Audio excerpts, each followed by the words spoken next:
Good morning, 10th standard. Today I am going to start chapter 9, Heredity and Evolution. It's very important chapter of your syllabus और आपको बेटा इसकी complete knowledge होनी चाहिए कि what is heredity and what is evolution. So first of all हम पढ़ेंगे कि genetics क्यों आती है. Genetics, the branch of science that deals with the heredity and variations. ये साइंस की वो ब्रांच है जिसमें हम हेरिडिटी और वेरिएशंस की स्टडी करते हैं. That is called genetics. अब हेरिडिटी क्यों आती है? कुछ करेक्टर्स पेरेंट्स में ऐसे होते हैं जो उनके बच्चों में ट्रांसमिट होते हैं, ट्रांसमिशंस होती है उनकी. तो ये जो ट्रांसमिशन करेक्टर्स की है जो पेरेंट्स से बच्चों में जाती है, that is called heredity. It means heredity क्या है? The transmission of characters from one generation to next generation. Next is variations. अब ज़रूरी नहीं है कि पेरेंट्स की जितनी आते हैं वो सारी की सारी ही बच्चों में आ जाए. बच्चों में कुछ जो डिफरेंसेस हैं वो भी क्रिएट होते हैं. तो जो डिफरेंसेस बच्चों में क्रिएट होते हैं जो पेरेंट्स में नहीं प्रेजेंट है, that is called variation. The differences among the individual of a species और population are called variations. It takes place due to environment changes. ये इन्वायरमेंट में चेंजेस के कारण भी हो सकते हैं, क्रॉसिंग के कारण भी हो सकते हैं, या फिर हो सकता है कि जीन्स की रिकम्बिनेशन हो गई और उनमें चेंजेस आ गई या उनमें म्यूटेशंस आ जाती हैं. That is called variations. Next is genotype. Genotype क्या होता है? The complete set of genes in an organism. Genome, genome होता है जीन्स बैंक, कि आपकी बॉडी में पूरे का पूरा जीन्स का जो सेट है. जीन्स क्या होती हैं? जिसमें कि हेरिडिटी इन्फॉर्मेशन होती है, विच कंटेन क्रोमोसोम्स. ठीक है, क्रोमोसोम्स है थ्रेड लाइक स्ट्रक्चर्स जो आपकी बॉडी में प्रेजेंट है. They can't be seen with the necked आई. इसको हम नहीं देख सकते हैं, इसकी स्टडी होती है. तो जितने ऑर्गेनिजम्स के जीनोम में जीन्स का सेट प्रेजेंट है उसको हम लोग बोलते हैं जीनोटाइप. उसके बाद आते हैं phenotypes. The observable characters in an organism make the phenotype. कि जो कैरेक्टर्स नज़र आते हैं, सपोज़ कोई आदमी लंबा है, कोई छोटा है, कोई काला है, कोई गोरा है, यानी कि ये जो ऑब्जर्वेबल कैरेक्टर्स जिनको आप ऑब्जर्व कर सकते हो उनको क्या बोलते हैं? Phenotypic characters. It is a modified genotype. ये जीनोटिपिक कैरेक्टर्स की मॉडिफिकेशंस है. And many of the phenotypes can't be inherited. कुछ ऐसे हैं जिनको इनहेरिट नहीं किया जा सकता, जो पेरेंट्स से ऑब्टेन नहीं किए जा सकते. अब इसके भी हाफ पे हमारे पास एक साइंटिस्ट आया था, बायोलॉजिस्ट आया था, एक जेनेटिशियन आया था, मेंडल. अब उसने क्या किया था? He is known as father of genetics. आपको याद होना चाहिए कि आपने मेंडल के बारे में छोटे होते भी पढ़ा था. His full name is Gregor John Mendel. He started his experiments on plant breeding. उन्होंने प्लांट ब्रीडिंग के ऊपर अपने एक्सपेरिमेंट स्टार्ट किए. And hybridisation. He propose the laws of inheritance. तो उन्होंने लॉज ऑफ इनहेरिटेंस जो थे वो प्रपोज किए. अब कितने लॉज उन्होंने प्रपोज किए थे? First is law of dominance, law of segregation, law of independent assortment. ठीक है, ये 3 लॉज थे which was given by Mendel. He was also known as father of genetics. उनको फादर ऑफ जेनेटिक्स भी बोला जाता है. अब उन्होंने एक गार्डन पी प्लांट जिसका बॉटनिकल नेम है pisum sativum which is known as garden pea plant was selected by Mendel for his experiments. तो मेंडल ने बहुत सारे एक्सपेरिमेंट्स जो थे वो कंडक्ट किए इस पाइजम सैटिवियम प्लांट के ऊपर, in which he cross the pollinated plants to study one character. जिसमें उन्होंने क्रॉसिंग करवाई थी, ठीक है, ताकि वो किसी भी करेक्टर को स्टडी कर सके, प्लांट के किसी भी करेक्टर को स्टडी कर सके. अब जो क्रॉसिंग थी वो उन्होंने 2 तरह से करवाई थी. One is monohybrid cross. पहले हम पढ़ते हैं मोनोहाइब्रिड क्रॉस, यानी कि उन्होंने इसमें एक ले लिया था टॉल प्लांट और एक ले लिया था ड्वार्फ प्लांट. ड्वार्फ का मतलब होता है छोटा. ठीक है, एक बड़ा प्लांट लिया और एक छोटा प्लांट लिया और उसकी क्रॉसिंग करवाई. देखो ये ऐसे आपने बनानी है crossing. Monohybrid cross, tall plant, इसकी क्रॉसिंग करवाई ड्वार्फ प्लांट के साथ. ये पेरेंट है. ठीक है, अब टॉल प्लांट का मैंने सिंबल ले लिया कैपिटल टी.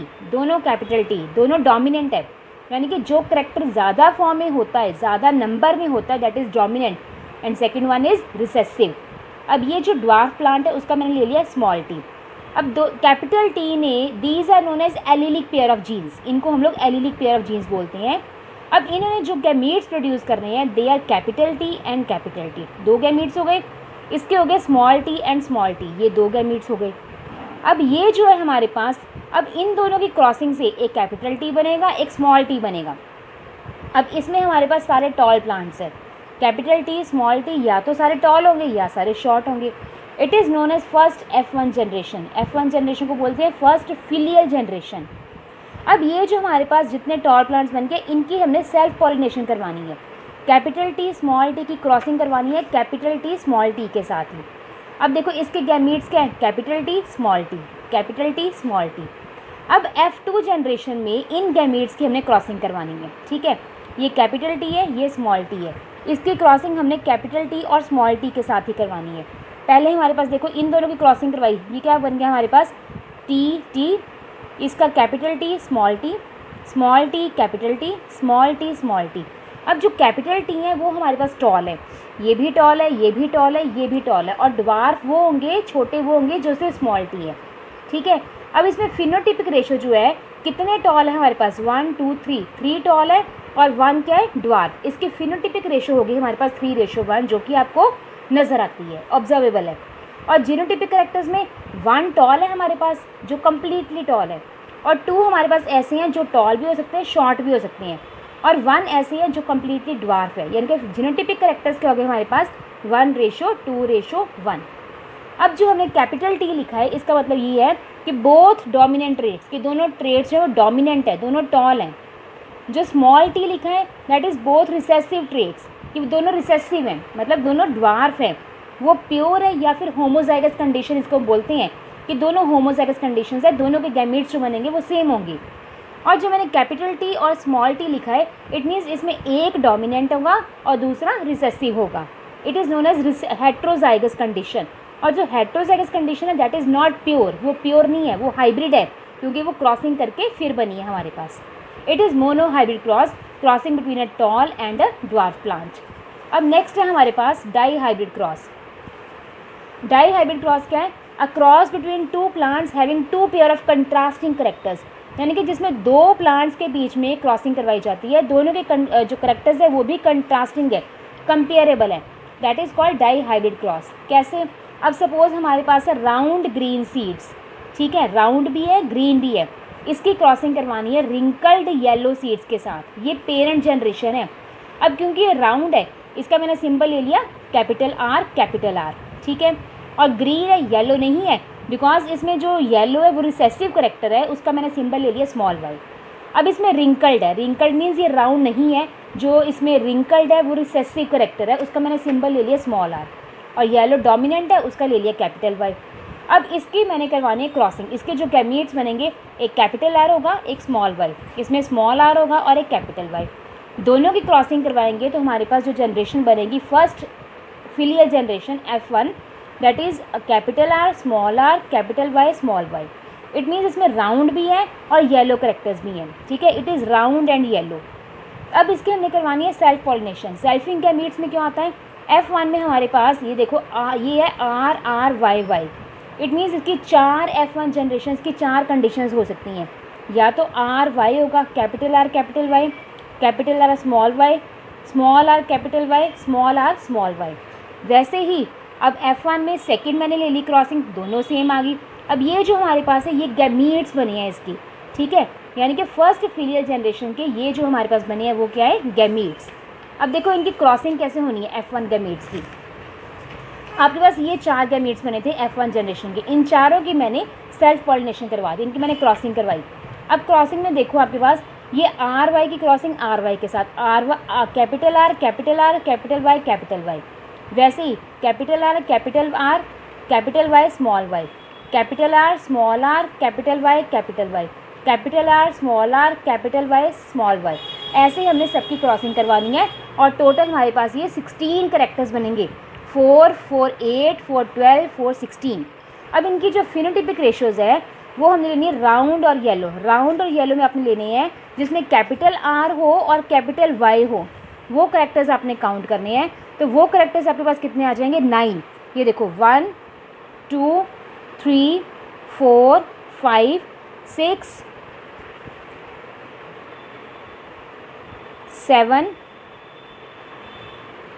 8 और ये हमारे पास है 9, टोटल आएंगे 9 करेक्टर्स। अब राउंड और ग्रीन में लेंगे तो यानी कि जिसमें कैपिटल R होगा और स्मॉल y, कैपिटल आर और स्मॉल वाई का मैंने ये सिंबल लिखा हुआ है, फर्स्ट 1 2 और ये 3 करेक्टर्स। रिंकल्ड येलो में जिसमें हमारे पास होगा हमारे पास small R and capital Y, ठीक है। ये हमारे पास है रिंकल्ड येलो के 1 2 एंड 3, इसमें देखो कैपिटल वाई है, वो डोमिनेंट करेक्टर है हमारे पास, दूसरा रिसेसिव है, तो जो डोमिनेंट होगा आपने उसकी स्टडी करनी है। रिंकल्ड ग्रीन में हमारे पास स्मॉल आर और स्मॉल वाई होगा करेक्टर्स, यानी कि ये हमारे पास है स्मॉल आर और स्मॉल वाई के करेक्टर्स, ठीक है। अब देखो इनकी रेशो कैसी है, फिनोटिपिक रेशो, राउंड येलो कितने हैं 9, राउंड ग्रीन कितने हैं 3, रिंकल्ड येलो कितने हैं 3 और रिंकल्ड ग्रीन कितने हैं 1। इनकी रेशो कितनी आ गई 9:3:3:1। Thank you.